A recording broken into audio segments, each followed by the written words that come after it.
Olá pessoal, sejam bem-vindos a mais um episódio do nosso podcast, o podcast do Campus do Araguaia, Prova com Consulta.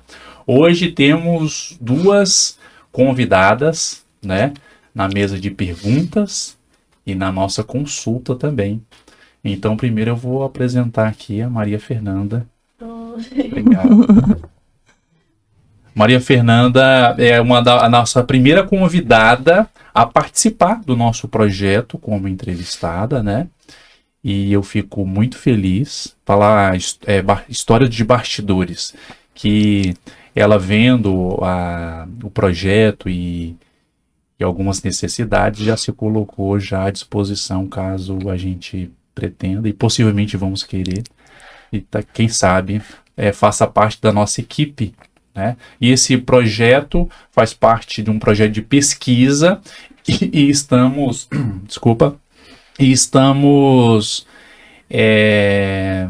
direcionando ele também, parte da estrutura, para um projeto de extensão universitária também. Então, Maria Fernanda, muito obrigado pela sua presença aqui. Eu que agradeço, professor, pelo convite. Obrigada. A Maria Fernanda está em qual semestre? Eu estou no 3º semestre de farmácia. De farmácia. Então aí fica o convite, né? Ou se outros alunos quiserem participar conosco desse projeto, tanto participando da entrevista como participando como convidado, sintam-se à vontade, tá bom? Lembrando, antes da gente entrar no nosso tema, eu apresentar a nossa convidada, a nossa entrevistada, para os nossos parceiros, quem nos ajuda no canal, né? A se inscrever no canal, a dar o like aí no YouTube, que isso faz com que o YouTube leve esse conteúdo para mais pessoas, e esse é o nosso intuito e nosso interesse. Quanto mais pessoas forem contempladas, a gente estará mais realizado e o nosso objetivo será atingido, ok? Então vamos falar da nossa convidada. Hoje vamos ter um papo com a psicóloga do campus do Araguaia, né? A psicóloga Heloísa Lima de Carvalho. Ela é psicóloga da UFMT há mais de 10 anos no campus, e sobre ela vai ser a nossa consulta, né? A psicóloga Heloísa. E o tema da prova de hoje é psicologia no campus universitário, mas vamos falar muito da saúde mental do ambiente universitário, não só dos universitários, mas do ambiente, né? Então, esse saúde mental na mochila do universitário. Esse é o tema da prova. E a nossa consulta com a psicóloga Heloísa. Bem-vinda, Heloísa, ao nosso projeto, né? A essa transmissão aí para os municípios da região, o nosso estado e o Brasil. E já tivemos até comentários do exterior. Então de Barra do Garças para o mundo. Muito obrigado pela sua presença. Tá. Então, bom dia, né, a todas as pessoas. Eu que agradeço, professor, pelo convite, né? E já parabenizo o projeto, né? A prova com consulta. É bem interessante. Foi uma demora para a gente achar esse título, Heloísa. Como que a gente chama uma coisa aí? Tem que ser uma coisa atual, chamativa, né?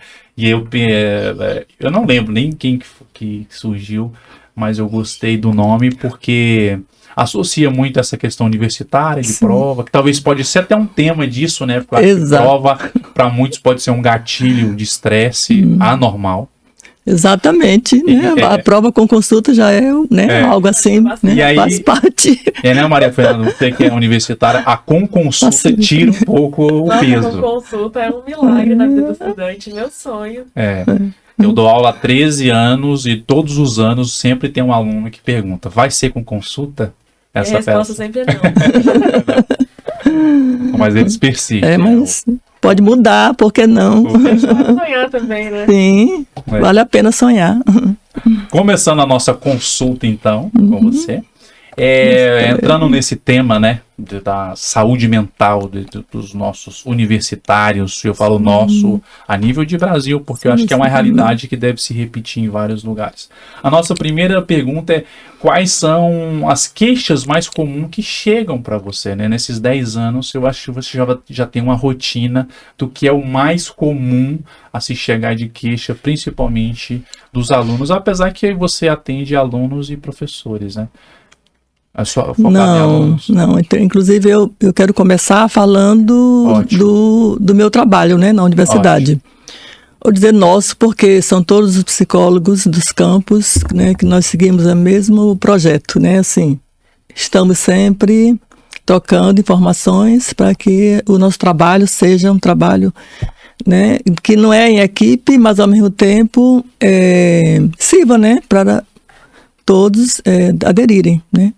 Então, esse projeto do atendimento, eu sou servidora do campo, lotada na supervisão de assistência estudantil, né? Mas aí faz pouco tempo, tá? Acho que vamos completar um ano agora, que eu fui sair uma portaria, porque era a única psicóloga do campus, da UFMT, que era lotada na pró-reitoria. Mas mesmo assim, eu continuei a fazer o trabalho independente, né?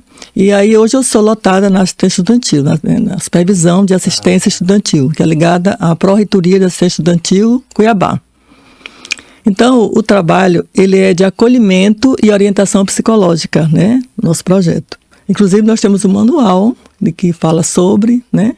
E até como acessar, que lá depois a gente pode aprofundar.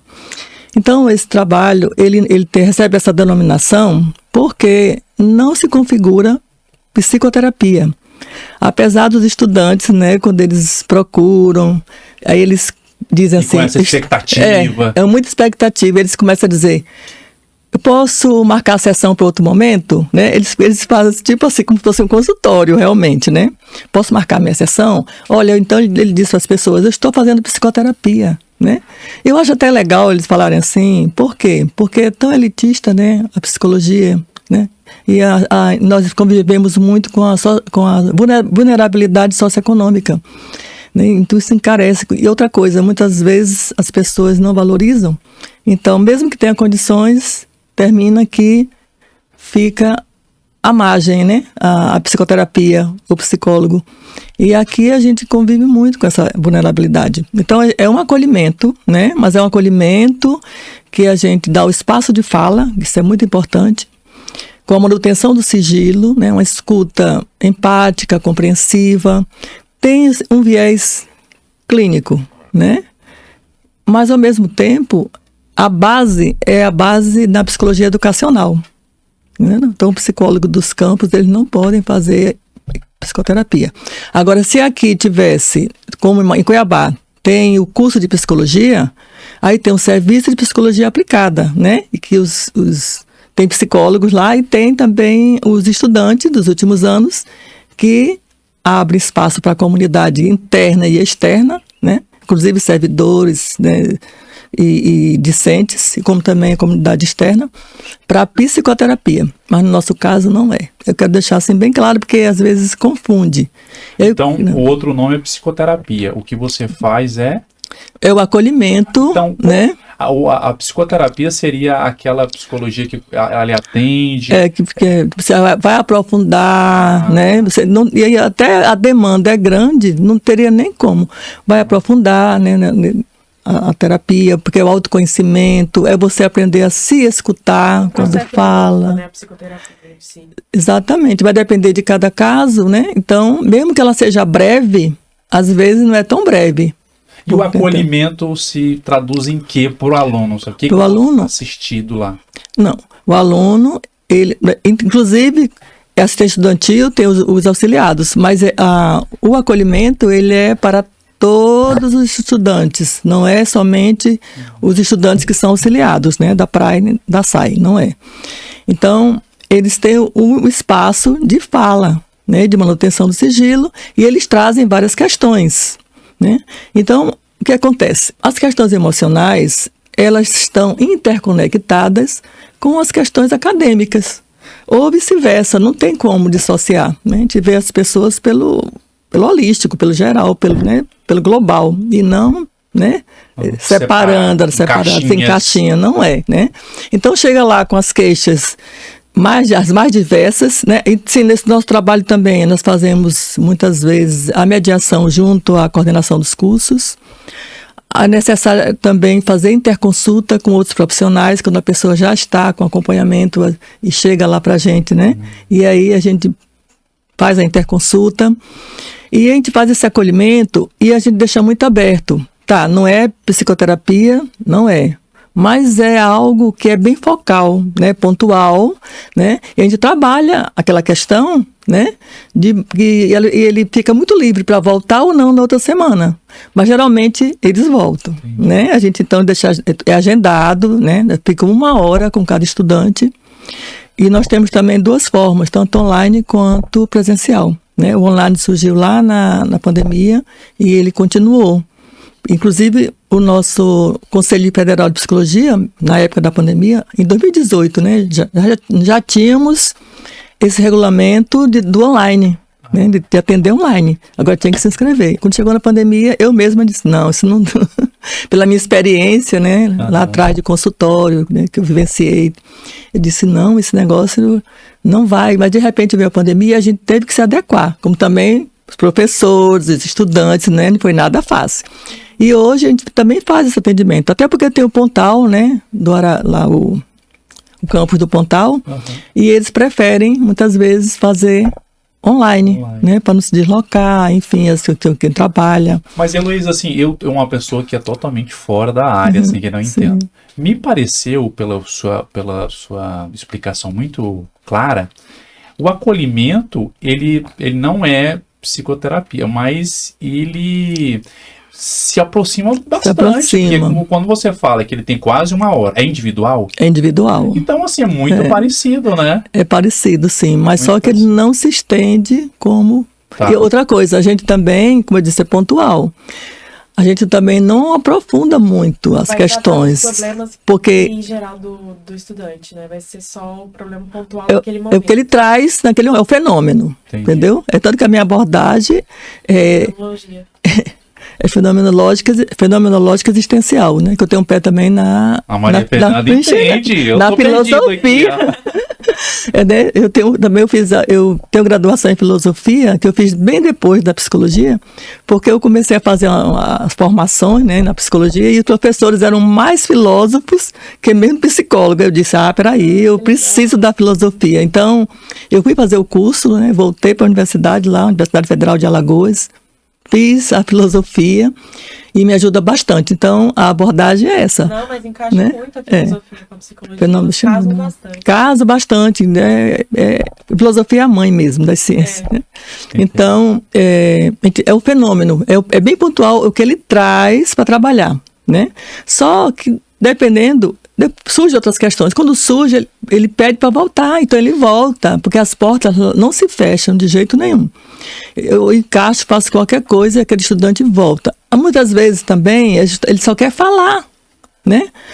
Só quer ir lá para desaguar, né? Falar. E esse espaço, e a fala cura.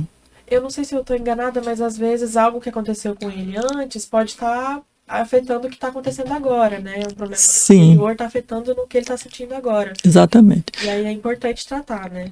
Só que aí, quando a gente percebe, né, que é um trauma, coisas que, né, precisam ser visitadas ou revisitadas. Você fala para ir para psicoterapia. Aí eu já encaminho, né? Encaminho. Tem casos que eu encaminho para psiquiatria, pronto, enquanto as queixas, né, são as mais variadas possíveis, né? E a que mais chega é a questão da ansiedade, né? Isso já vem há muito tempo, né, se agravando. Acho que pós-pandemia piorou, né? Antes já tinha esse quadro. Mas aí são outras queixas, por exemplo, quebra de relacionamento, luto existencial, né, que gera luto mesmo por perda de um ente querido, né, aquele momento de dor, então está lá para acolher, conflitos familiares, caso de homofobia, assédio sexual, né, e a vulnerabilidade socioeconômica, né, é uma coisa que pega muito, né, que as pessoas chegam e isso também diretamente ela impacta no emocional, questão, né, dizer, poxa, porque chegam, inclusive o público maior nosso, e eu já fiz até falta fazer somente em 2024 um percentual, mais de 60% dos meninos e meninas que eu recebo não são nativos, ou seja, não são de Mato Grosso, ou daqui, no caso do Araguaia, daqui, né, do campo, de Araguaia, Pontal, vamos dizer, Aragaça, né, que a gente considera daqui. Então, vem muitas pessoas de outros estados distantes, longe. Que deve estar associado à mudança de vida, de estilo, de você morar sozinho. Exato. Então, não é só o ambiente universitário, é uma mudança, né, de vida, tudo na mesma etapa, no mesmo período de vida, né? Outra queixa que a gente tem recebido, eu recebi, são bem pouquinha, mas tenho recebido, é o etarismo, né? Pessoas que entram com a idade já depois 200, né? Que também tem isso, né? Tem pessoas que estão com 40... Acho que a partir dos 30 as pessoas já começam com o etarismo da faculdade, né? Se sentir velhos, né? Para estar fazendo faculdade, né? E aí a gente vai trabalhar muito isso, porque está sempre em tempo, mas também às vezes eles recebem crítica dos mais novos, entendeu? E assim, ou então, tem duas questões aí. Às vezes é uma crítica que dói, porque ele mesmo não está resolvido, né? Quando ele aceita mesmo, ele chega resolvido, isso aí não vai ser problema. Às vezes ele vai para resolver essa questão, né? O que eu estou fazendo aqui, né? De repente, eu acho que eu vou desistir. É uma crise existencial, né? É uma crise existencial. Eu nunca fiz, mas eu imagino que só o fato de você falar, quando a gente fala, também a gente se auto-escuta. Então, o fato dela conversar, por que eu estou me queixando disso? E você faz uma autoanálise, né? Aí tem coisas que a pessoa diz assim, a pessoa diz assim, a pessoa nisso, porque assim, o nosso papel também é de potencializar, né? E dizer para você tem possibilidade. A idade não é um problema. Você está sempre em tempo, né? Está sempre em tempo de estudar, de fazer o que você quiser. E também tem jovens, adultos de 22, 23, 24, 25, que se acha velho para estar aqui. Chega lá com essa crise, né? Eu digo, não, calma. Não, porque eu tive que prorrogar e fui para outro curso, não, também é a questão do perfil, né? O perfil. Luiz, e assim, porque a vida universitária, ele tem a gente vive em semestres, né? E o semestre tem o começo, o meio e o fim. E tudo isso está incorporado às vezes, com excesso de tarefas que vem com ele. Sim. Você já falou aí essa questão que a maioria já é de fora. Já é uma característica bem interessante, um dado que eu não sabia. Você já viu algum perfil de acordo com o andamento do semestre? Que de acordo com vai do meio para o fim, ou do começo, essa demanda aumenta de acordo com o semestre letivo? Sim, é assim, geralmente eles começam a buscar, né, o acolhimento quando começa o quê? As avaliações, as atividades, os trabalhos, né? Eles começam a receber cobranças, inclusive, né? A pressão, né? Ele não... É coisa nova, muitas vezes, é o primeiro semestre, principalmente, né? E aí eles começam a ficar muito ansiosos, desesperados. Aí o que acontece? E aí, muitas vezes, ele vai chegando e vai logo abraçando muitas causas. Aí acontece mais no segundo e terceiro.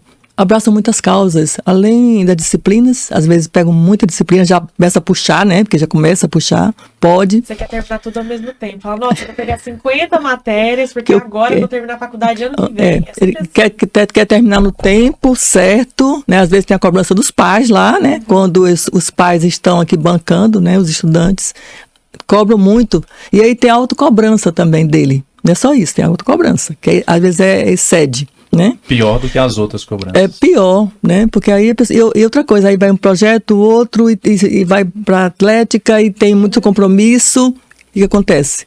Sobrecarga. Aí ele não sabe por onde começar. Aí chega lá. eu não consigo focar, eu não consigo ter atenção, então eu estou péssimo, eu vou desistir de tudo, e aí a gente vai o quê? Vai trabalhar, ele centrar no aqui e no agora. Peraí, vamos então resolver. Primeiro, aí vai trabalhar essa parte, né? Tem muitas disciplinas, você vai procurar dar conta do que você pode dar conta, né? E vamos, então, trabalhar a sua gestão de tempo. Porque com a gestão de tempo e você conseguindo centrar, focar, e com a disciplina, você consegue. Aí, então, a gente começa a trabalhar com a organização, com o planejamento, sabe? E trazendo sempre ele para o presente. Então, não são todos, né, que conseguem, porque também precisa ter muita vontade, precisa ter muito interesse. E outra coisa, mudança de hábito. E um grande vilão, né, ainda é o celular. Porque as redes sociais, aí eu vou começando a entrevistar, né, averiguar a situação para analisar, passa 4, 5 horas, né? Então, aqui, cadê? E o tempo foi embora, não consegui fazer nada, né? E aí a gente vai trabalhar justamente, ele pode até baixar um aplicativo que tem, né? Que você pode monitorar, né, esse tempo. Vamos trabalhar com planejamento. Eu não gosto de planejamento, então vamos checklist. Faça o checklist, né? E tem várias, a gente dá assim, vários caminhos, várias opções, né, da orientação, porque o nosso trabalho é com a psicoeducação. E aí, só que a gente não pode trabalhar em parceria, né? Tem que ser nós duas, né? Mas você falando sobre isso me faz pensar que como que a gente lida com a pressão pelo desempenho e a cobrança por produtividade constante? Que é isso que você está falando agora. Que a gente está sempre se cobrando muito, querendo ser proativos, sempre, querendo pegar o máximo de atividade possível, mas a gente não consegue fazer isso. Aí é um trabalho para psicoterapia, né? É um trabalho mais profundo. É o quê? Não é só esse caso, né, da questão da autocobrança, como, por exemplo, a pessoa, por exemplo, que é perfeccionista, né? Que ele quer fazer tudo várias vezes para ficar tudo naquela perfeição, né? Tudo perfeito. Então, o que acontece? Desgaste emocional. Não vai, né? Nunca vai ser. Então, seja bom bastante, mas isso requer o quê? Mudança de hábito. E mudança de hábito não é fácil, né? Tempo, terapia. Então, nesses casos específicos, né, eu oriento procurar a terapia cognitiva comportamental, né, que é uma abordagem que trabalha, que identifica quais os padrões, né, de pensamento que a pessoa, né, está ali tendo, né, que ela tem, e vai trabalhar com autocompaixão, com autoconhecimento, e é um trabalho, né, e com exercícios, né, porque a TCC ela trabalha muito em cima disso, né, ela é muito de estímulo-resposta, né, então ela funciona muito para esses casos. TCC, é terapia cognitiva comportamental, é uma abordagem da psicoterapia, né? Dentro da psicologia é uma das abordagens, do jeito que tem a psicanálise, que tem a fenomenológica existencial, que é a minha, a Gestalt, né? Tem a TCC. Inclusive para casos de depressão, né? Ela funciona muito. Para ansiedade, a ansiedade que eu falo já é uma ansiedade generalizada, que é o TAG, né? Para o TAB, né? Que é o transtorno afetivo bipolar, que nós temos também muitos estudantes com essas questões. E só para acrescentar também a questão da procura e de quem vem de fora, que se fala muito, né, que o adoecimento é dentro da universidade, né, tem muito esse discurso, acontece também, né, não estou dizendo que não, até porque existem várias pesquisas e a universidade como um todo, quando eu falo universidade, são, né, estou generalizando até, são os universitários, né, a questão. Mas muitos já chegam no chão da universidade adoecidos, né, e aí o que acontece? Quando ele tem uma condição socioeconômica boa, aqui ele dá continuidade tranquilamente, né, ao tratamento. Quando não, aí é que vai para lá, eu dou, né, a gente recebe, acolhe, dá esse apoio, o suporte e pede para ele procurar. Só que o sistema de saúde é muito precário, né? Se for, por exemplo, casos de uma depressão maior, né, com ideação suicida, aí a gente já encaminha para o CAPS, né, que é o Centro de Psicossocial, né? Centro de Atenção Psicossocial, é o CAPS 2. A gente, inclusive, tem um vínculo bom com o CAPS, mas não são todos os casos, não. Eu tenho uma dúvida. O campus fornece apoio financeiro para estudante que não tem condições para pagar esse tipo de tratamento? Não, nós não temos, né? Nós temos os auxílios, que é moradia, permanência e alimentação, né? E para isso também você vai se cadastrar e você vai aguardar. Pronto, chega esses casos para mim, né? Com a vulnerabilidade socioeconômica, o que eu faço? Eu digo, olha, vai fazer o cadastro na SAI, né? Aí eu oriento, já mando o edital para a pessoa já ler, aí já faço a intermediação para entrevista junto à supervisora, para que ele oriente como é que, porque é muito burocrático, né? Mas não temos para esse auxílio, né? Que seria muito bom, até uma boa ideia, né? Se tivesse. Então, assim, aí chega, ele está precisando do psiquiatra, ele está precisando da psicoterapia, aí tá, é pela regulação. E a gente orienta, por exemplo, o posto de saúde que ele vai procurar, né? Porque já ameniza para quem vem de fora. Olha, você vai para o seu bairro, o que você vai levar, dá aquela orientação, ele procura, só que os especialistas é pela regulação. E nós temos pouquíssimos psiquiatras na rede para atender. Eu sou da cidade, eu falo com propriedade que aqui a saúde psicossocial é muito precária. Tanto os psicólogos quanto os psiquiatras são todos muito precários, alguns não são bons. Eu já ouvi dizer de colegas meus que foram na psicóloga do SUS e ouviram que a pessoa pegou e falou assim, eu tô com depressão, não consigo levantar da minha cama, e a psicóloga olhou pra ela e falou assim, nossa, mas você é tão bonita, por que você tá com depressão? Uma psicóloga falou isso pra uma pessoa, sabe? Isso é dolorido. A pessoa não tá ali porque ela é bonita, ela tá ali porque ela tá sofrendo. Exatamente, sofrimento, né? É muito complicado isso. E psiquiatras também que fornecem medicações genéricas, assim, sabe? Eu tô triste, então toma uma sertralina. Não vai aprofundar na doença que o paciente tem, não vai fazer uma pesquisa sobre ele, vai só passar o mais genérico possível. E isso atrapalha muito o desenvolvimento da pessoa, porque às vezes atrasa a evolução, né, de um possível tratamento. Sim, aí pronto, passa a medicação e não acompanha, entendeu? Quando ele vai conseguir de novo para voltar, às vezes ele não consegue avançar com aquela medicação, precisa mudar, ou precisa mudar a dosagem, e aí é muito, isso também é uma coisa que, sabe, que independe da gente, mas aí eu nunca deixo de estar dando acolhimento, mesmo assim, né, ele diz, mas aqui eu tô bem, eu consegui alguma coisa, então eu consegui alguma coisa, ótimo, mas sabe, é muito precário realmente, né, como Maria Fernanda falou, essa precariedade, né.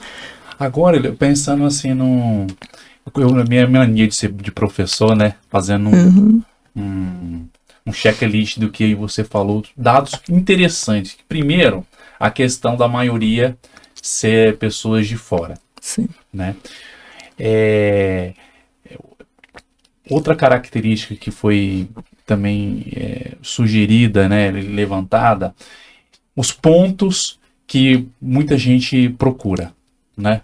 Vulnerabilidade socioeconômica, abusos, né? Então existe uma diversidade, etarismo, né? A gente até teve um episódio aí dessas características, né, do etarismo, e foi um dos melhores episódios assim, em relação à visualização. Outros pontos que vão caracterizando esse ambiente. Já falou assim que no começo o aluno se sobrecarrega com muitas coisas, então são vários alertas, até para quem está nos escutando, de pontos já pontuais. Olha, não é só eu, né? Assim, a sobrecarga, porque você falou aí que o cara que vem de fora, geralmente ele vai começar a administrar ou pela primeira vez a vida, o lado financeiro sozinho, e geralmente com a situação restrita, porque, né, igual você falou, se administrar muito dinheiro é confortável. Agora, uma vida restrita e administrar o tempo, aí você já usou o celular. Então, mais outro fator que vai condicionando. Então, a pessoa que já está se sentindo, né, só estou fazendo uma revisão, eu acho tanta coisa interessante que foi levantada, né? A questão do celular há muito tempo, porque às vezes o celular ele te mostra um padrão de vida que você quer ter e você está passando muito tempo lá se comparando e deixando de viver as coisas para pensando que você quer ter sempre, nunca exercendo. Isso. E a sobrecarga de pegar muitas coisas na faculdade, porque já tem tanta mudança.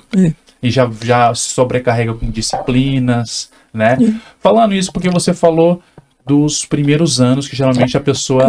Uma característica assim, de quem é de fora é assim, gente, dentro da universidade o aluno tem a liberdade, muitas vezes a gente se atrapalha um pouco com a nossa própria liberdade. Ele tem a liberdade de escolher disciplinas.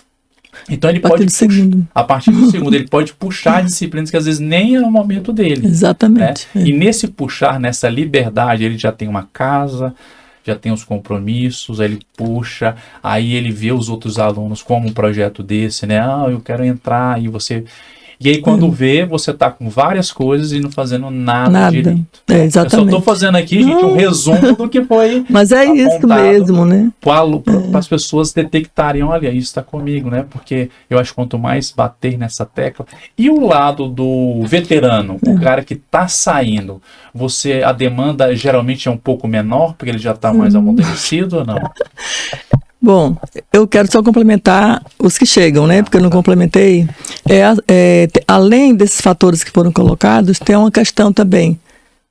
Saudade da família, porque deixo, né? Eu falo muito da questão da escolha, né? Você está aqui porque você escolheu. Então, atrás dessa escolha tem o quê? Tem uma responsabilidade, né? Que é uma responsabilidade, você responder por você.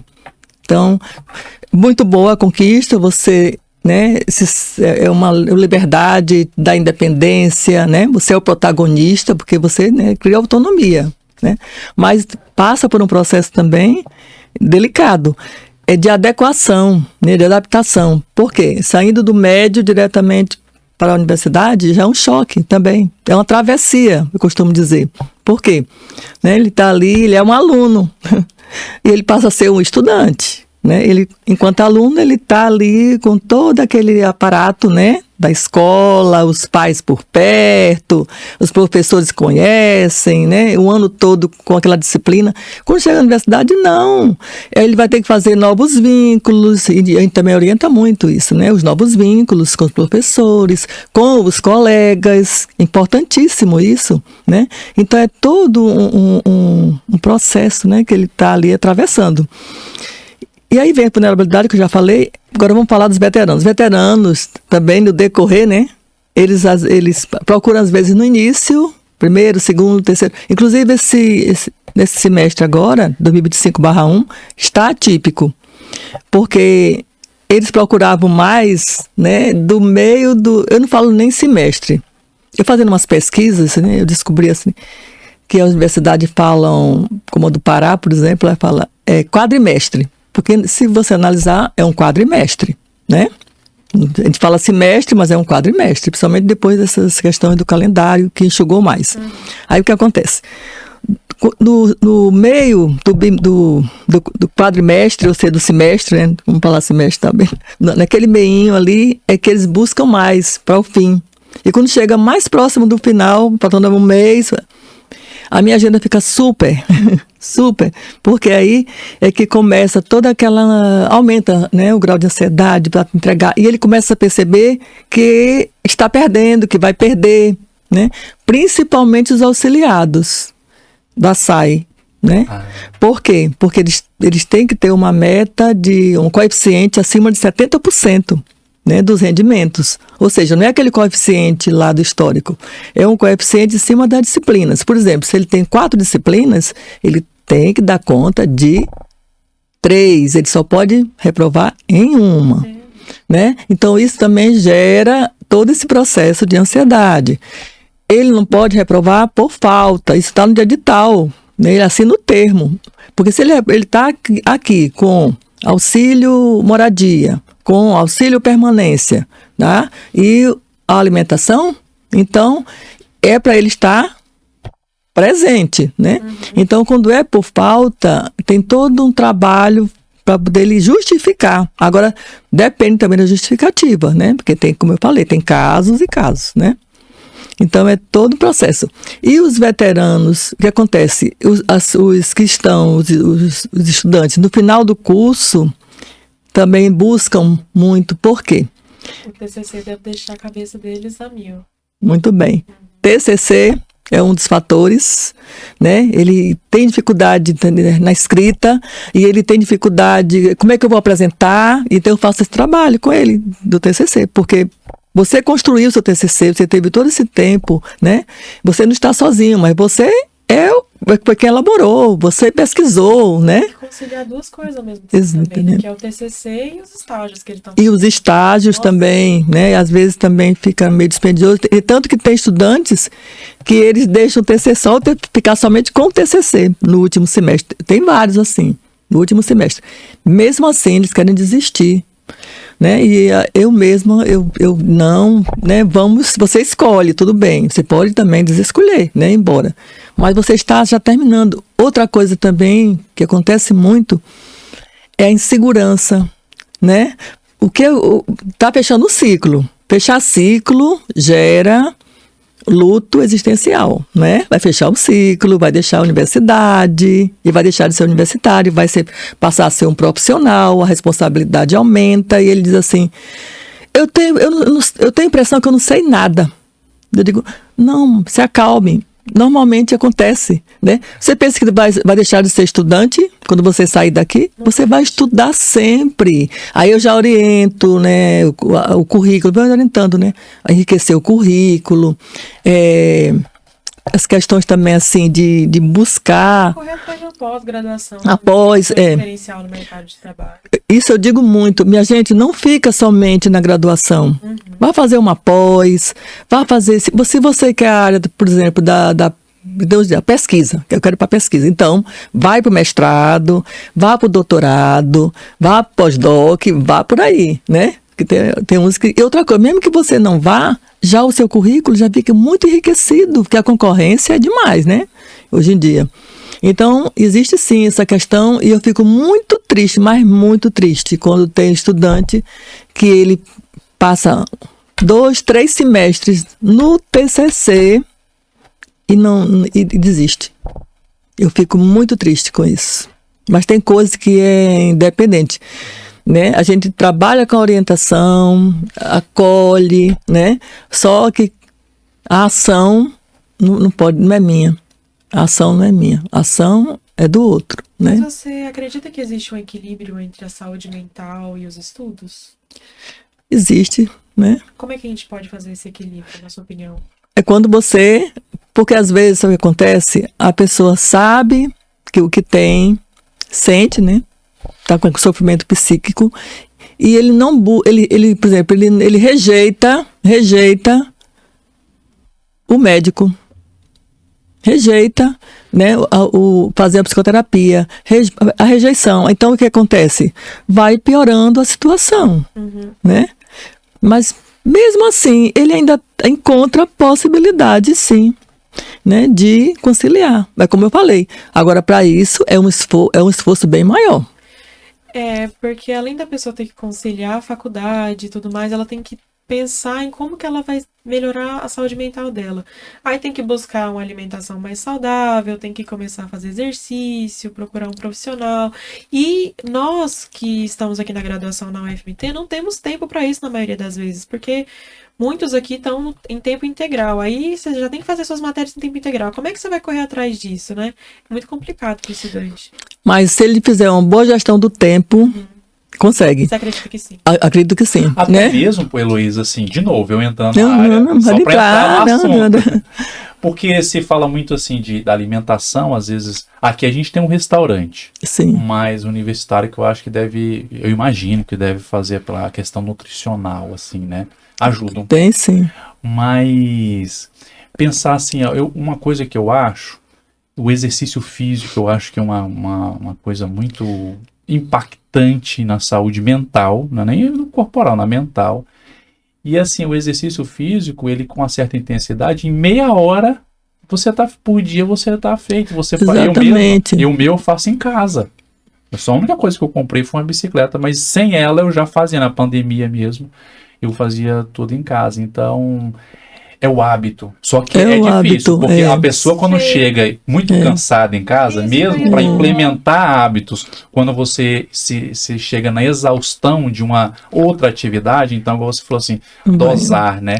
Talvez o dosar, eu não sei, até queria escutar da Maria Fernanda. Eu não sei se o dosar é pegar menos disciplina. Dependendo, cada pessoa é uma pessoa. Na minha experiência particular, no primeiro semestre, eu chegava em casa morta de cansada, porque eu estudava de segunda a sexta, praticamente todos os dias, tinha aula em tempo integral. Chegava em casa muito cansada, não tinha tempo pra fazer nada, eu mal comia. Chegava em casa, eu comia, sei lá, um pão e ia dormir, não tinha tempo pra comer, porque eu só queria descansar, porque eu sabia que no outro dia eu ia ralar de novo. Então, esse negócio de gestão de tempo é relativo, depende do semestre que a pessoa tá. Porque tem semestre que a pessoa não tem tempo realmente. Ela tá ali, tem que dedicar o tempo inteiro pra faculdade. Mas vai à noite, vai de manhã cedo. Pô, mas cansa, né? A pessoa tá muito cansada. Você acredita que a pessoa vai acordar, sei lá, 5 horas da manhã pra poder ir na academia? Não acredito. vai. Eu acredito. Que é uma disciplina. Porque é isso que eu falei. Vai requer uma disciplina. Às vezes, sabe o que vocês, estudantes, pensam? Né? Que isso é perder tempo. E não é perder tempo, é ganhar tempo, não é? Eu compreendo que o cansaço é grande. Tem meninos, por exemplo, que trabalham, né? 2 horários, ainda vêm para a universidade à noite. O noturno é totalmente diferenciado também, né? Aprendizagem, enfim, o desempenho. Mas eles chegam em casa e depende do ônibus, né? Não tem transporte, chegam super tarde para acordar muito cedo no outro dia, né? Aí isso é fácil? Não é fácil. Mas aí a gente trabalha, por exemplo, com a cronobiologia, né? Que ela diz o quê? Nós temos 24 horas no dia. E 8 horas para o sono, dá muita prioridade ao sono, inclusive também é uma das queixas, a insônia, distúrbio do sono, né? Então, 8 horas para o sono, para dormir, 8 horas para estudar / trabalhar, né? Ou, né? E 8 horas para autocuidado / lazer. Porque isso é importante. Então, os intervalos são muito importantes. Quando a gente fala em autocuidado, a gente está falando, é o que a gente trabalha, né? É o autocuidado. Porque tem que se priorizar. É se priorizar. Primeiro é você. Primeiro eu. Segundo eu. Terceiro eu, né? Egoísmo. Depois é que vem as outras coisas. Vem os estudos, porque você está aqui para isso, né?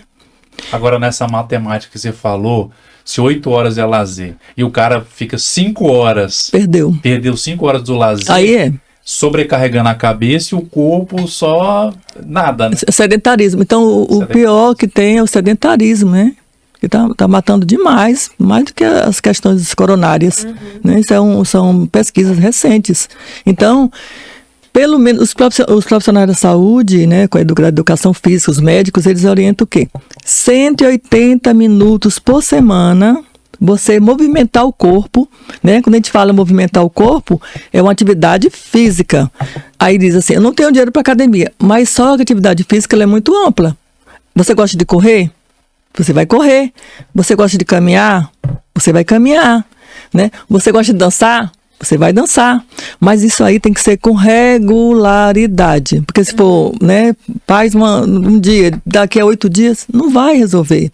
E quando a gente fala também na questão do autocuidado, além da atividade física, né, que é a questão mesmo de saúde mental, física e mental, tem também outros meios para que ele pode ter esse autocuidado. Ele diz assim, não é para você abandonar, né, o celular. Não, você vai ter dentro do seu cronograma, do seu planejamento, um momento que você vai olhar, né, as suas redes sociais, que você vai até assistir um filme.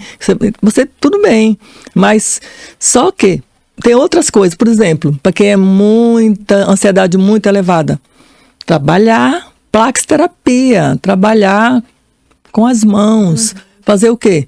Artesanato, crochê, bordados. Vai depender de cada um. Tocar um instrumento, aprender a tocar um instrumento. E tem meninos aqui que têm instrumento em casa e eles não tocam porque diz que vai perder tempo porque tem que estudar. Então a gente faz esse trabalho. Não, peraí, você tem sim. Nos intervalos do estudo, até porque precisa de pausas, né? Você não vai estudar direto, né? Porque vai se prejudicar, porque sua mente ela vai ficar muito sobrecarregada. Precisa elaborar. Nesses intervalozinhos, por que a gente fala 8 horas de autocuidado, né? E lazer? A gente não está dizendo assim que você vai ter 8 horas. São você aproveitar os intervalos, entendeu? Entre estudo e trabalho. E uma coisa que a gente bate muito na tecla, que inclusive a gente faz também com a pessoa que está com essa questão, é a higiene do sono. Por quê? Porque a privação de sono, ela é um desastre, altamente prejudicial, né? Por quê? Você aumenta o estresse, né? O cortisol vai lá para cima. Se você não dorme bem, então o que acontece? O seu cortisol vai lá para cima, o grau de estresse, a ansiedade aumenta, você fica mal-humorado. E afeta na saúde física também, o cortisol e afins. Tudo, não rende, porque você não consegue focar, não consegue ter atenção, não consegue concentrar. Então, o sono é de super importância, por isso que ele é, né, categorizado para 8. Agora, isso também difere de pessoa para pessoa. Tem pessoas que o metabolismo dela, ela dormiu 5 horas. Já. Estou maravilhosa, né? Outros dormem até 9, 10 horas. Acima de 10 é prejudicial. Algum sintoma está ali. Dormir demais ou dormir de menos. Outra coisa, privação de sono. Se você passar, eu já peguei casos aqui, 5 dias sem dormir, meu querido, vamos para a UPA. Você vai surtar, porque surta. Entendeu? Surta. Então, vamos para providência, vamos para a UPA. Você precisa com uma consulta urgente. Pode dizer que você está 5 dias sem dormir. Não, e não rende nada. E os pensamentos, entendeu? Às vezes os pensamentos muito negativos, né? Que estão ali tomando conta e ele não consegue. E a gente não consegue trabalhar esses casos, não, infelizmente, não consegue. Porque a pessoa nem sossega, ela fica hiperativa, né? Então, é um prejuízo muito grande. Tanto que né, o sono é necessário. A alimentação saudável, né, outra coisa, a hidratação, a excreção, a gente fala muito na excreção também, né? Você ficar 3 dias, 2 dias, sem não fazer o número 2, então, né? Você começa o quê? O seu grau de ansiedade aumenta. Isso já interfere, né, no seu desempenho acadêmico, inclusive, né, no estudo e tudo. Então, são várias nuances. Aí, pronto, coisas bem simples. Tá, um pet, às vezes, quem é de fora, né, fica chorando também, porque tem que deixar, né, com os pais, porque a maioria dos residenciais, né, das kitnets, elas não aceitam, né. Então, a pessoa outra coisa, ela não vai ter tempo de cuidar. Se é integral, né? Aí vai ficar pior até a situação. Tem tempo nem pra ela direito, imagina pra um pet, né? O que é muito triste, porque geralmente os pets ajudam bastante na saúde mental. Aí agora que eu voltando para a sua questão, para sua pergunta, é possível. Agora, requer, porque toda mudança, ela é dolorosa, mesmo que seja para melhor, né? E para você adquirir um hábito, você tem que repetir, né, 21 dias, aquelas mesmas ações, no mínimo. Entendeu? Você fazendo essa repetição, você vai adquirindo o hábito, né? Na hora de dormir, no acordar, a gente trabalha também com a higiene do sono, como eu falei, né? Aí vê os aspectos, como é o ambiente que influencia muito, até o banho, que deve ser um banho quente. Às vezes a pessoa toma um banho frio à noite, aí desperta, né? Então, banho, né, morno, quente, lava-pés é interessante. Os lençóis têm influência. Lençóis escuros, elas atrapalham o sono. Por isso que os hotéis, você já viu hotel, né, com o forro de cama sem ser o branco? Não, é tudo branquinho, né, aquele forro de cama branco, porque é melhor. Essa lâmpada branca é terrível. Tem que ser amarela. Rouba a melatonina. uma lâmpadazinha, tem pessoas que têm fobia, né? Fobia no escuro, não dorme. Meia luz, bem, sabe, suavezinha. Usa uma lavanda, né, desligar o quarto. telefone 30 minutos a 1 hora antes de dormir. Também rouba melatonina. Todos eletroeletrônicos. Saber a gente sabe. Eu adoro fazer. Mas eu coloco assim, olha. Tá longe de mim. O hábito consegue. Eu era muito viciada a mexer no celular antes de dormir. E aí, com o hábito que eu tratei com a minha psicóloga, eu consegui tirar um pouco desse hábito de mexer no celular antes de dormir. E aí quando eu tô com uma insônia muito grande, eu faço uma meditação antes de dormir, com a música ruído branco. Sim, e aí, 30 minutos sem o celular, você dorme tranquilo. A meditação é excelente, né? Relaxamento. Aí trabalha muito também. A noção dos seus membros do corpo, pensar em cada parte. Cada parte, corpo. Né? A Fernanda tá aí, ó, assessora muito boa. Exatamente, a meditação é uma indicação também que a gente dá, né? A yoga, né? Agora, para a questão do sono, né? Ela relaxar e meditar, muito bom. Enfim, tem várias formas. Por exemplo, os pensamentos, eles não passam. Eu não consigo. Então, não sai da cama. Quando a pessoa não consegue dormir de jeito nenhum, não fica lá. Levanta, deixa o caderninho lá ao ladinho da cama, uma agenda, né? Escreve tudo que está aqui dentro. Escreva. Escrever é muito bom, que faz cartaz, né? Cartaz das questões. Agora, resumindo, às vezes a pessoa faz tudo isso, e aí tem a questão do chá, até porque a pessoa rejeita visitar o especialista para tomar uma medicação para dormir, porque pensa na dependência. Aí vai atrás de uma melatonina achando que vai fazer milagre. A melatonina não faz milagre, né? É o hormônio. Se for leve, essa pessoa ainda estiver no processo, né? Tudo bem, mas tem pessoas que já estão crônicas, então tem que tratar. Tem gente que recorre até de formas ilegais para conseguir medicação para dormir. Né? Vai atrás de receita falsa e afins para poder pegar um medicamento forte. Exatamente, né? Então tem todo esse processo, né? Então pessoas que conseguem e tem as que também as que não conseguem. Então vamos mudar o método, vamos ver outros meios, né? Então vai visitar o profissional, porque se isso é algo que está incomodando e que está reverberando negativamente, né? Porque é uma coisa que mexe demais, mexe com tudo, né? Então você precisa tratar, cuidar. Você falou sobre procurar um profissional. Eu queria saber como é que os estudantes podem acessar o serviço de psicologia aqui na UFMT. Na UFMT? Isso. Nós temos uma unidade que é exclusiva, né, dos psicólogos. Ela é restrita, né? Só os psicólogos têm acesso. É o PRAI, CEPAI, né? Atendimento, solicitação de atendimento, acolhimento psicológico. Tá dentro dos sistemas de portais esse aí? Como que não, você tem acesso? Não sei, é a unidade SEI, tá. CEPAI, PRAI, CEPAI. Acolhimento psicológico, PRAI. A pessoa entrando aí, ele consegue. Então, agora, o manual, ele traz, inclusive, uma tutoria de como entrar, porque tem estudantes que ele não conseguem, né? A gente podia, então, baixar, talvez nesse episódio, deixar o link desse tutorial para a pessoa saber como ela... Inclusive, o manual, ele fala do serviço, né?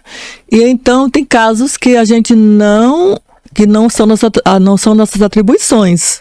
E as pessoas, às vezes, não é muito divulgado, né? Se bem que todo semestre a gente começa a divulgar, né? Todo começo de ano letivo. Só que termina que as pessoas dizem, nunca sabem, pensa que a psicóloga está lá para casos de urgência e emergência. Por exemplo, tem casos que se uma pessoa surtar dentro de uma sala de aula ou dentro aqui da universidade, né, ela fica agressiva, algumas vezes fica agressiva, né? Então, não vai querer, né? Ajudar aquela pessoa sozinho não vai querer ajudar, que às vezes não ajuda. Nesses casos específicos, chama aqui não tem SAMU, né? Então é o Corpo de Bombeiros, porque eles vêm, porque é caso para a UPA, para a policlínica, para profissionais qualificados, né? Para poder conter a pessoa. Então, as pessoas, os professores, os estudantes, corram É fuga, né? Porque você não vai se deparar, porque a pessoa está naquela situação, né? Que ela não... Fora de si, né? Totalmente. Então, né? Eu não peguei nenhum caso desses aqui. Eu peguei, mas lá no campus Mas a pessoa de Cuiabá, vai te sim. dando sinais. Que Ou ela não. simplesmente, às vezes, ela dá um Às vezes eu acho que ela só Não. sai banal. de si mesmo. É, Eu acho que é. burnout. Sai, não dá sinais, né? Porque os que dão sinais, quando procuram também ajuda, né? Aí já vão, aí já vão se tratar, então não vai chegar nesse ponto, né? Mas acontece também que tem pessoas que chegam aqui no campus, né? E a gente também não acolhe todos, não, né? Até porque ainda há resistência, né? De procurar. E eu sei que, por exemplo, quando tem resistência, é quando solicita o atendimento, né? E fica remarcando. Ai, tive imprevisto. É resistência. E às vezes nem chega, porque é muito difícil falar.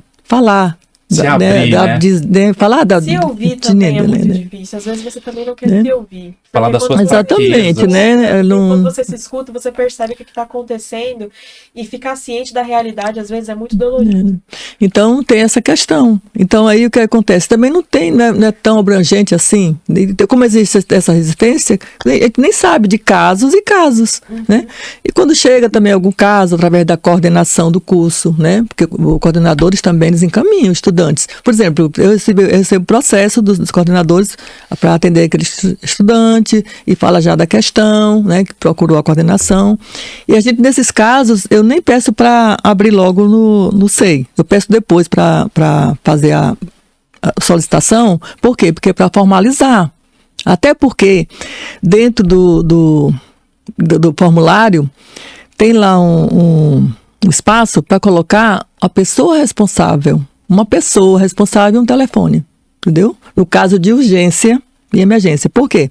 Um caso desse de surto. Se a pessoa passou por mim, eu já vou o quê? Aconteceu isso, eu vou acionar os familiares, né? Porque está colocando em risco a vida dele e a dos outros, né? Outro caso também que a gente quebra o sigilo, e nosso código ele é bem claro, pode quebrar o sigilo. É quando a pessoa está correndo risco de morte. Por exemplo, né?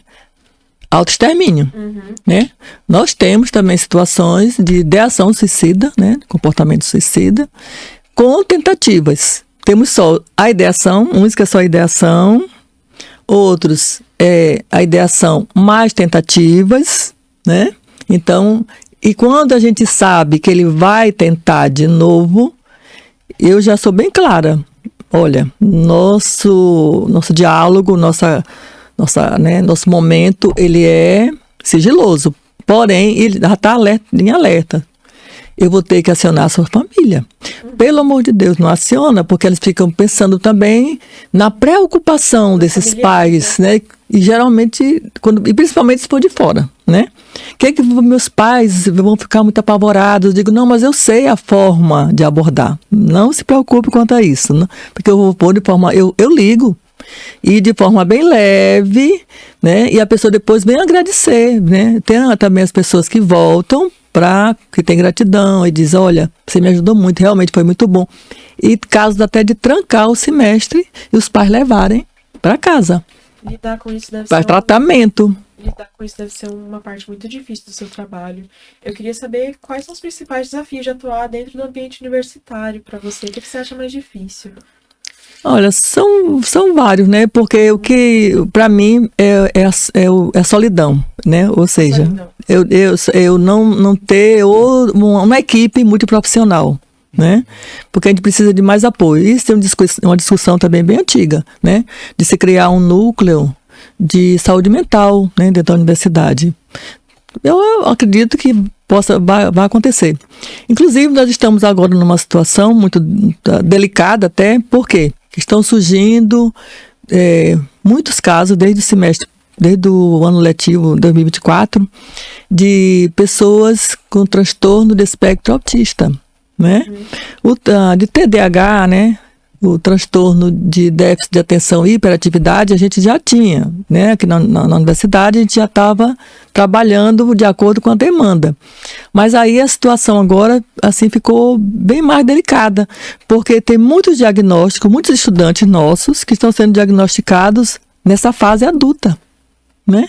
Então, eles recorrem para a coordenação, né? Inclusive, tem alguns solicitando o PEI, né? Que é um plano de ensino individualizado. E só que a universidade não tem ainda, não é só a nossa universidade não, né? A maioria delas não tem.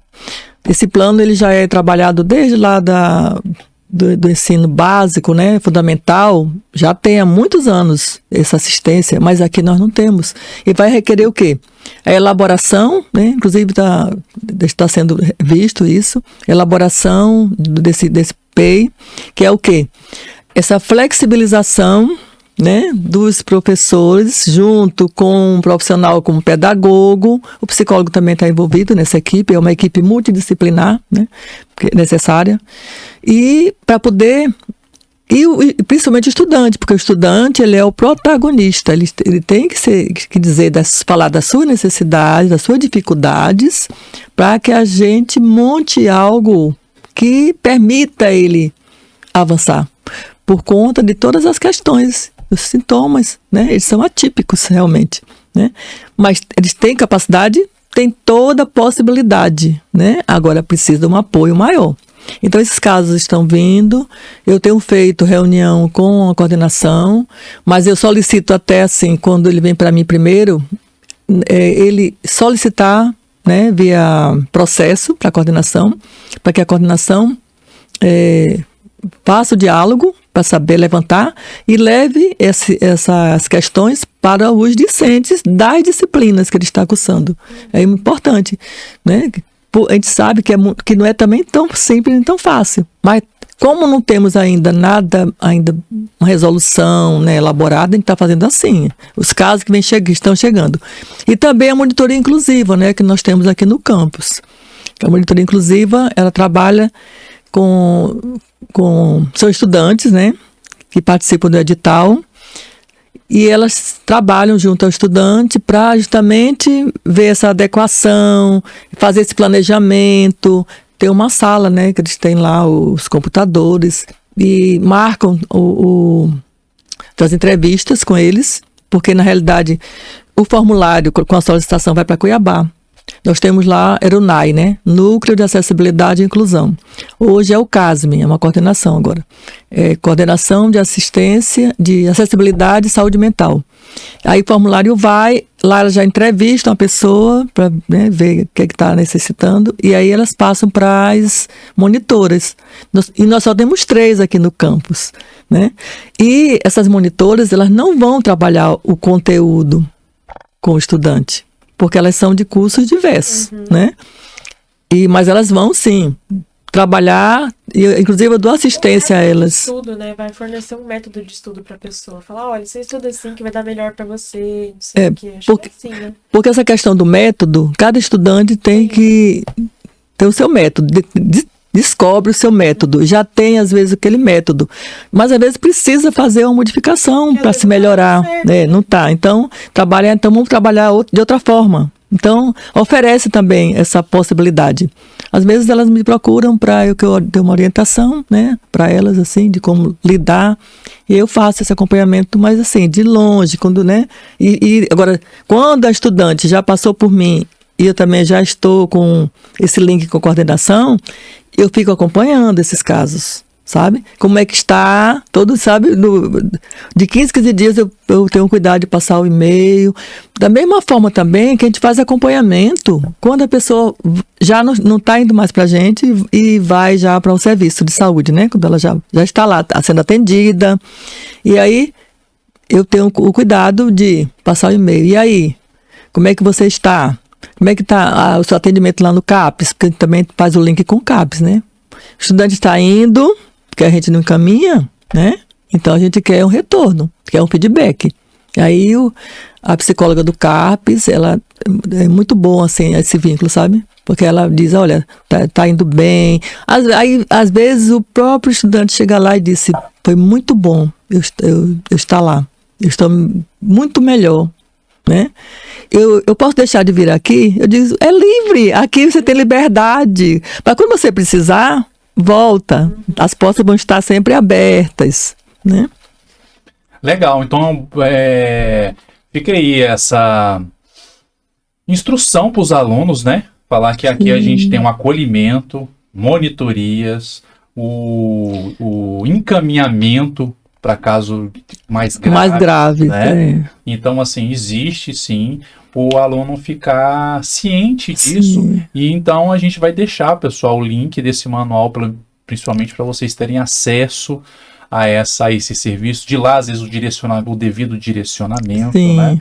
Para todos serem assistidos. E pelo que você falou, assim, às vezes a gente tentar ir mais pelo lado da prevenção. Antes da pessoa ficar tão ruim, ele já procurar antes disso, né? Já começou os sintomas, a coisa não precisa se agravar. Sim. Porque, é igual você falou, muitas coisas da prevenção, ela requer disciplina, mudança de hábito, e isso você colhe o resultado, às vezes, com o tempo, não é tão rápido, né? E às vezes o imediatismo das pessoas, às vezes, né, querem algo, então se antecipe, né? Fica esse exatamente, nosso né? E a geração Z, né, que é essa geração que nasceu entre 1997 a 2010, eles são muito imediatistas, eles querem tudo, sabe, como se fosse assim uma mágica.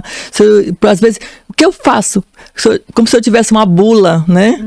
E aí não existe bula, né? A bula é o experimento. Eu falo muito da questão do experimento comportamental.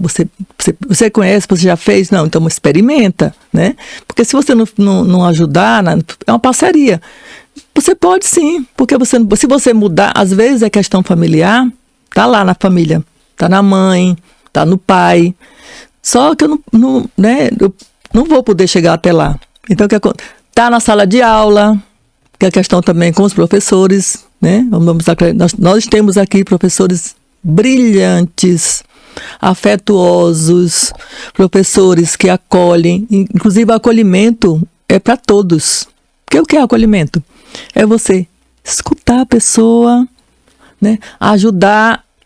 Ser empático, empatia, não é você quem vai direcionar, não. O outro é o que o outro está precisando, ele vai dizer a você. Mas pelo menos você dizer, eu estou aqui, né? Estou aqui perto de você, estou para te apoiar, né? E não julgar, o não julgamento, né? Não julgar e direcionar. Porque eu recebo muito, eu gosto, assim, eu acho lindo os estudantes, assim, porque eles têm os vínculos, né? E eles encaminham. Eu digo, a quem me encaminhou? Né? Eu pergunto, né? Às vezes é um professor, às vezes é uma coordenadora. Ele diz, não, foi meu colega, minha colega. Aí ele veio, ele disse que melhorou muito. Então, eles ajudam uns aos outros, né? Eu acho isso tão importante, né? Esse acolhimento também, os professores ter uma compreensão empática, escuta, né? Isso tudo favorece muito. Por quê? Porque muitas vezes a gente está fazendo um trabalho com o estudante e quando chega na sala de aula, destroça. Sabe? Por conta às vezes, porque são várias questões, né? Da pressão também, né? São várias questões, né? Por exemplo, nós temos professores também que eles têm uma metodologia muito tradicionalista e eles também têm muita resistência à mudança, né? E termina que o estudante também não está se adequando. Aí eu trabalho também essa questão, porque quando vem essas queixas de não se adequar, e o professor, peraí, você escolheu estar aqui, ele chama a responsabilidade também dele, né? Então, o interesse é seu, e quer, às vezes quer já abandonar, às vezes não pode mais como é que dá o nome? Cancelar, né? Ou trancar. Trancar, né? Até passou do período de trancar, então ele não quer. Ele criou o maior ódio daquele. Disse, eu estou com ódio dessa disciplina. Eu digo, olha, quanto mais você disser que está com ódio da disciplina e do professor, pior vai ser. Então vamos reverter, né? Porque também é a questão de identificar, entendeu? Padrões do pensamento disfuncional, né? que está gerando aí. Então, peraí, vamos reverter essa crença aí, porque se você ficar nessa vibe, você não vai realmente conseguir. Então, olha, é melhor você amar o professor, né? Por quê? Porque você tem que se adequar. O professor não vai se adequar a você. Eu também trabalho, né, sabe? Agora, tem casos e casos. Tem professores realmente que são arrogantes, né? Que são autoritários. E termina que cria um clima. Quando você recebe mais de 5 estudantes com a mesma queixa, então... O problema está no outro, né? Porque às vezes a pessoa transfere, né? Tá no outro, mas aí eu vejo, não, então aí tá precisando. Por quê? Porque também a gente sabe que os professores estão sobrecarregados, maioria tem muitos afazeres, né? A bagagem, a carga é muito grande, muito pesada, e alguns professores estão também adoecidos, né? É tanto que professores e técnicos, que o índice de afastamento é muito grande, inclusive por burnout, né?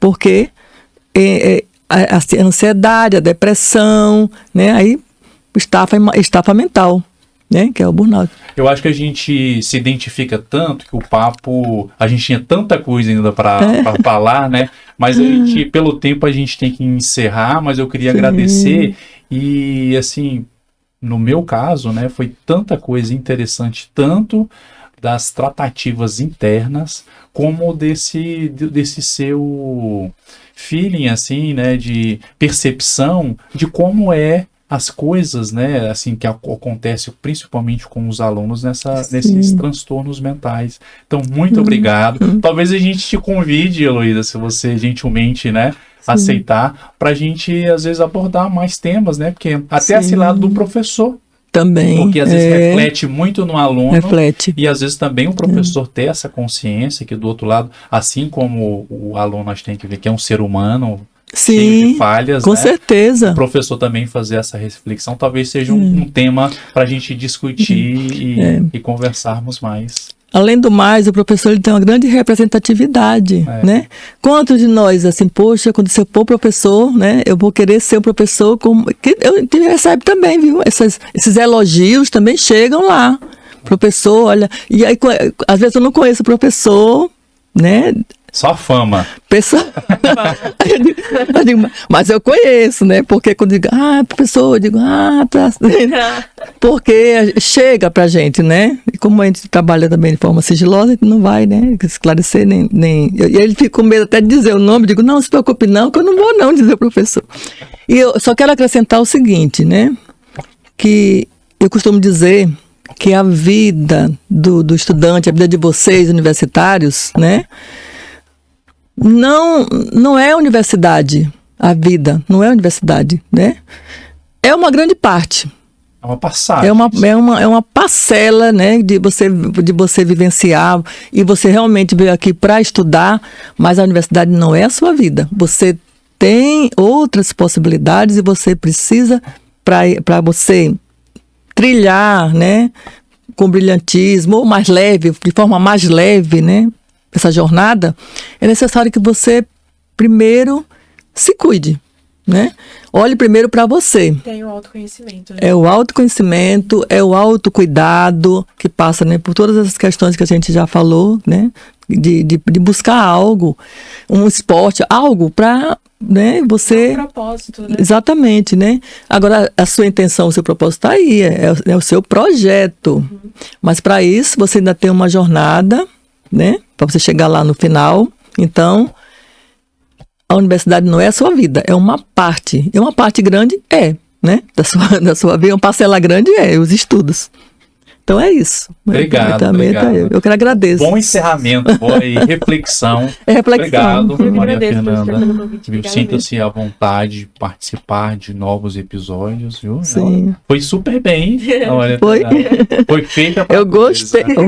Você está de parabéns, viu?